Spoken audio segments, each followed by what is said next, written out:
اعوذ باللہ من الشیطان الرجیم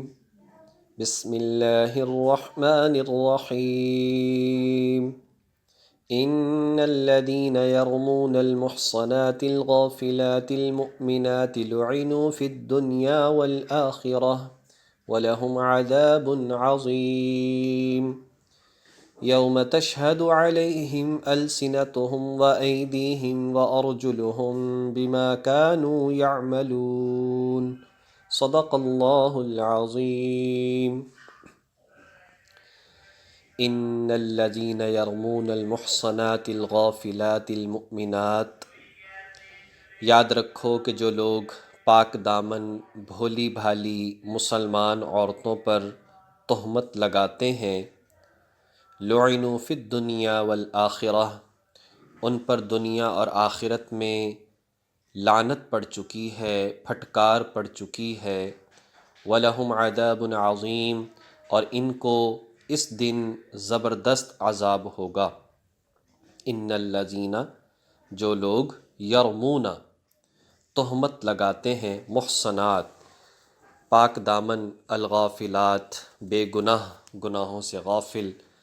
مؤمنات، ایمان والی عورتوں پر، ان پر اللہ کی لعنت دنیا میں بھی ہے اور آخرت میں بھی ہے، اور ان کے لیے سخت اور بڑا عذاب ہے۔ یوم تشہد علیہم السنتہم وایدیہم وارجلہم بما کانوا یعملون، جس دن ان کے خلاف گواہی دیں گے، یوم، جس دن، تشہد، گواہی دیں گے، علیہم، ان کے خلاف، السنتہم، ان کی زبانیں، وایدیہم، اور ان کے ہاتھ، وارجلہم، اور ان کے پاؤں، بما کانوا یعملون، جو وہ کیا کرتے تھے، جو بھی وہ کرتے رہے، اس پر ان کے ہاتھ پاؤں یہ گواہی دینے والے ہوں گے۔ یومئذ یوفیہم اللہ دینہم الحق، اس دن اللہ ان کو وہ بدلہ پورا پورا دے دے گا جس کے وہ مستحق ہیں۔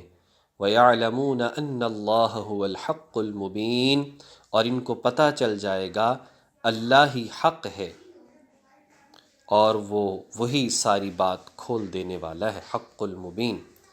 وہی ساری بات کو کھول دینے والا ہے۔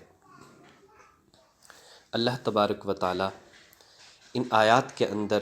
چونکہ پیچھے واقعہ افک گزرا ہے اور اس سے آگے جو ایک آیت آخری آ رہی ہے اس پر اس سارے واقعے کی تکمیل ہو رہی ہے، آیت نمبر 26 پر، تو درمیان میں یہ بات ارشاد فرمائی کہ جو لوگ ایسی مسلمان بھولی بھالی عورتیں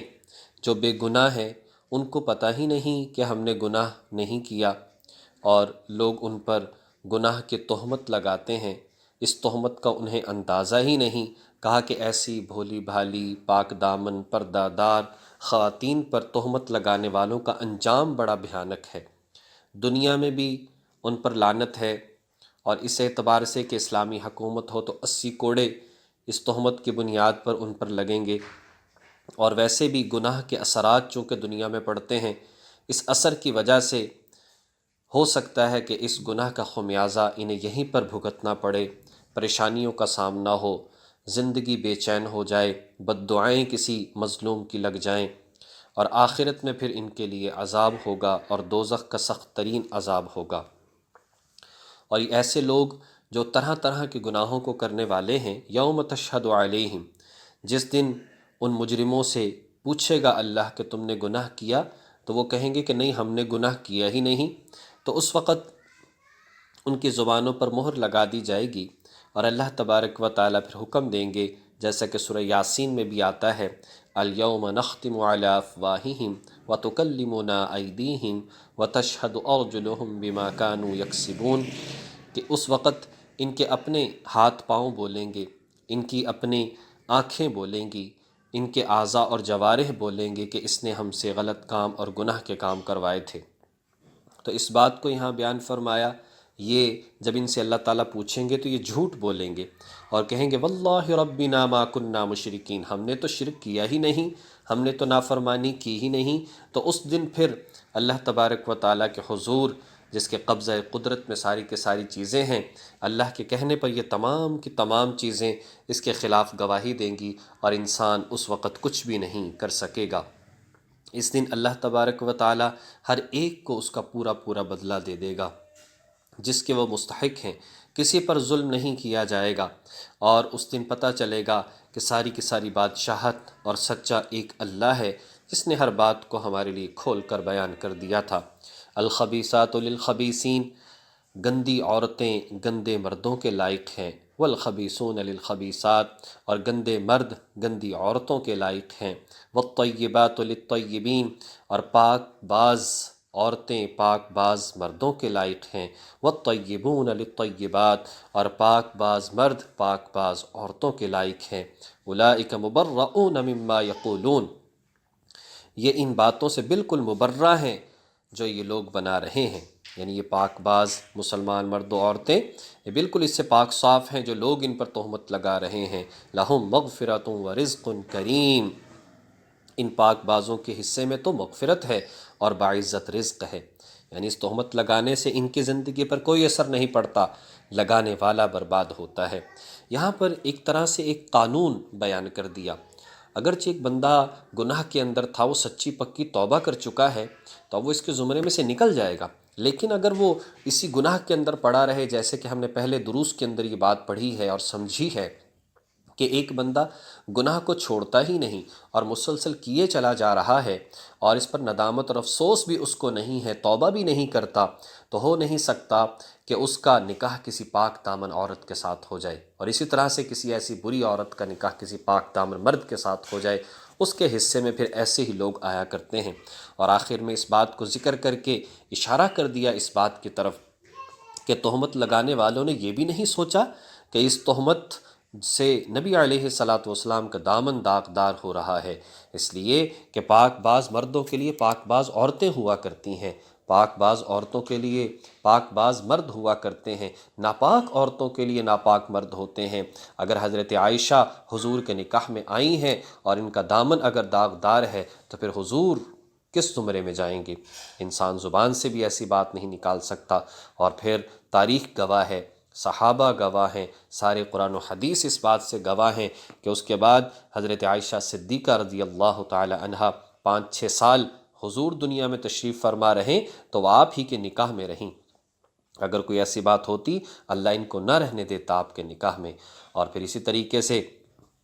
اس میں اس بات کی طرف بھی اشارہ کر دیا کہ حضور علیہ الصلاۃ والسلام تمام دنیا کے انسانوں میں سب سے زیادہ پاک باز ہیں۔ جب وہ سب سے زیادہ پاک باز ہیں تو آپ کے نکاح میں آنے والی خاتون، وہ بھی جو زوجیت میں آپ کے آ رہی ہے، وہ بھی سب سے زیادہ اس دنیا میں پاک باز عورتیں کہلاتی ہیں۔ اس سے عظمت بھی سامنے آتی ہے۔ نبی پاک صلی اللہ علیہ وسلم آخری مراحل میں ہیں، کہا کہ دل میرا یہ چاہتا ہے میں حضرت عائشہ کے حجرے میں چلا جاؤں، وہیں پر رہوں، تو تمام ازواج نے اجازت دے دی۔ حضرت عائشہ رضی اللہ تعالیٰ عنہ کے حجرے میں آ گئے، اور جب طبیعت زیادہ خراب ہوئی، آپ کی گود میں نبی علیہ الصلاۃ والسلام کا سر مبارک تھا۔ حضرت عبد الرحمن بن ابی بکر رضی اللہ تعالیٰ عنہ آئے، حضرت عائشہ رضی اللہ تعالیٰ عنہ کو دیکھا، اور پھر حضور کی نظر پڑی حضرت عبد الرحمن کے ہاتھ میں مسواک ہے، تو للچائی نظروں سے گویا کہ دیکھا کہ مجھے یہ چاہیے، تو حضرت عائشہ رضی اللہ تعالیٰ عنہ نے اپنے بھائی سے وہ مسواک لے لی، پھر اس کو نرم کیا اور پھر حضور علیہ الصلاۃ والسلام کو دی، لیکن اس کمزوری کی وجہ سے آپ چبا نہیں سکتے تھے۔ حضرت عائشہ نے اپنے منہ کے ساتھ اپنے دانتوں کے ساتھ اس کو نرم کیا، اور وہی مسواک اسی طرح سے حضرت عائشہ کے منہ کی وہ نبی علیہ الصلاۃ والسلام نے مسواک کی۔ تو گویا اس وقت آخر میں جو چیز جانے والی ہے حضور کے منہ مبارک میں، حضرت عائشہ رضی اللہ تعالی عنہا کا لعاب ہے، آپ کا جوٹھا ہے۔ کس قدر محبت تھی۔ جبریل امین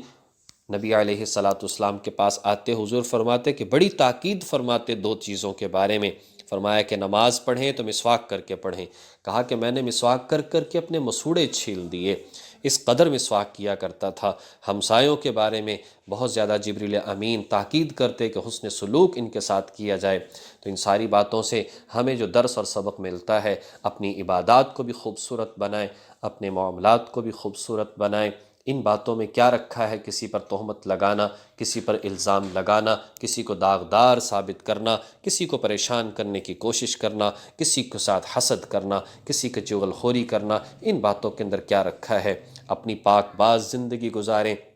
بے ضرر زندگی گزاریں، قرآن و حدیث ان کو سامنے رکھ کر اللہ کو خوش اور راضی کرنے کی کوشش کریں۔ اسی میں دنیا کا سکون ہے، اسی میں آخرت کی کامیابی ہے۔ اللہ جل شانہ توفیق عمل نصیب فرمائے۔ وآخر دعوانا ان الحمد للہ رب العالمین۔